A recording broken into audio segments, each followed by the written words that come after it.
बहुत पुरानी बात है। गुजरात के सूरत शहर में मनसुख लाल नाम के एक व्यापारी थे।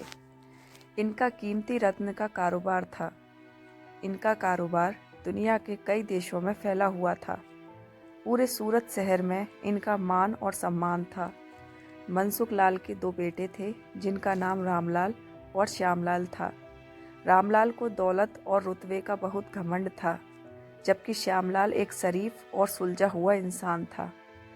घमंड के साथ साथ रामलाल में ईर्ष्या और बेईमानी जैसे अवगुण भी थे। समय के साथ साथ मनसुख लाल की उम्र बढ़ती जा रही थी। ऐसे में उनके दोनों बेटों ने कारोबार में पिता का अधिक से अधिक हाथ बटाना शुरू कर दिया था। कुछ समय के पश्चात मनसुख लाल चल बसे और कारोबार का पूरा भार रामलाल और श्यामलाल के कंधों पर आ गया। बड़ा भाई होने के नाते रामलाल ने व्यापारिक फैसलों में अपनी मर्जी की चलानी शुरू कर दी। रामलाल बेईमानी और मक्कारी भरे फैसले लेने लगा। असली रत्न के नाम पर वह नकली रत्न का व्यापार करने लगा, जिससे उसका मुनाफा बढ़ने लगा। इस मुनाफे से उसका बाकी बचा चरित्र भी काला हो गया।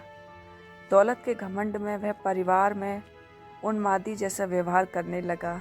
दूसरी तरफ शरीफ और सुलझे हुए श्यामलाल को शुरू में रामलाल की बेईमानी का इल्म तो नहीं हुआ, परंतु जब उसने उसके व्यवहार में परिवर्तन देखा तो पूरे माजरे को समझने में उसे ज़्यादा देर नहीं लगी। रामलाल की करतूतों से श्यामलाल को बड़ा दुख हुआ। उसने रामलाल को समझाने और सही रास्ते पर लाने की कोशिश भी की, परंतु वह नाकाम रहा। उल्टे रामलाल श्यामलाल से खफा हो गया और व्यापार में बंटवारे का बहाना ढूंढने लगा। बंटवारे में भी उसने बेईमानी की साजिश रची, घर में कलह का माहौल पैदा किया। अंततः रामलाल अपनी साजिश में सफल रहा और श्यामलाल के हिस्से के व्यापार पर भी कब्जा कर बैठा। रामलाल के व्यवहार से दुखी होकर श्यामलाल ने शहर में दूसरी जगह अपना ठिकाना बनाया और रत्न के अपने व्यापार को नए सिरे से शुरू किया। ईमानदारी की नींव पर शुरू हुआ श्यामलाल का व्यापार जल्दी ही चल निकला। एक तरफ जहां श्यामलाल की ख्याति देश और विदेश में बढ़ने लगी, वहीं दूसरी तरफ रामलाल की करतूतों की पोल खुलने लगी थी। नकली रत्न के व्यापार के कारण रत्न बाजार में रामलाल की शाख को जोरदार धक्का लगा और उसके व्यापार का दायरा सिमटने लगा। अंततः नौबत यहाँ तक आ गई कि बाहर क्या, अपने शहर का भी कोई व्यापारी रामलाल का नाम लेने से भी तौबा करने लगा। अब तो नौबत यहाँ तक आ गई कि रामलाल को धन के अभाव में अपना घर, दुकान, सामान तक बेचना पड़ रहा था। जल्दी ही रामलाल के हाथ से सब कुछ निकल गया और वह परिवार सहित सड़क पर आ गया।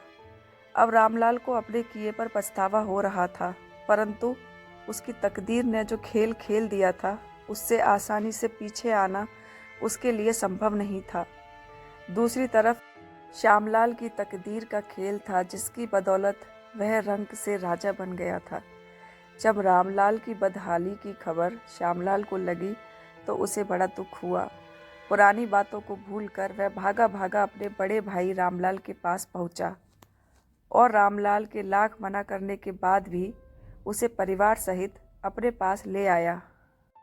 यह भी तकदीर का ही खेल था कि जिस भाई के साथ रामलाल ने बदसलूकी कर उसे सड़क पर पहुंचा दिया था, वही भाई आज उसे सड़क से उठाकर अपने घर में ले आया था। तकदीर कब किसके साथ क्या खेल खेल दे, इसका अंदाज़ा कोई नहीं लगा सकता।